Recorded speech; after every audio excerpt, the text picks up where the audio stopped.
I asked Wendy to look at my skin and give me recommendations on what she felt I needed. I have some hyperpigmentation along my cheeks, on my neck, some of the skin a little loose, so we're treating for laxity.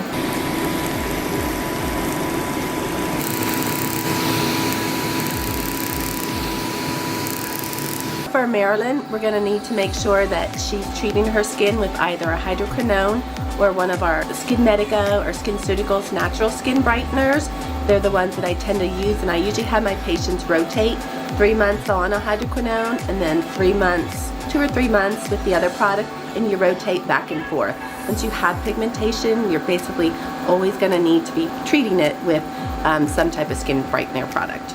So we're done with the treatment. I'm going to let Marilyn lay here and cool her face with the Zimmer. So once Marilyn feels like her face is cool enough for her, then I'm going to put this Elastin Nectar on.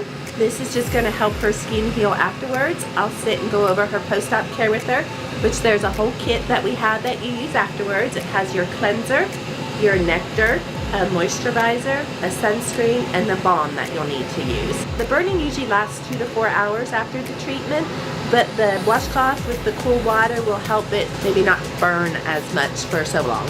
During the procedure, I did not feel any pain whatsoever with the numbing cream.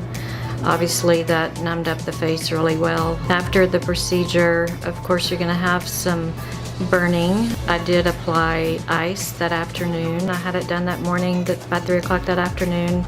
All of the burning had dissipated. I have a little bit of swelling now. My face feels a little bit tight, but other than that, almost back to normal, other than the flaking and the natural responses you would have with the laser procedure.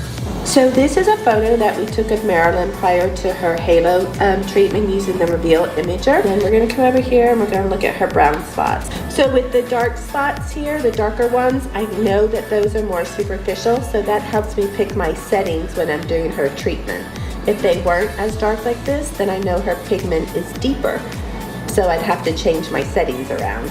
So it's a pretty cool tool, and it helps me and the other skincare specialists pick our settings to get a more accurate and better treatment.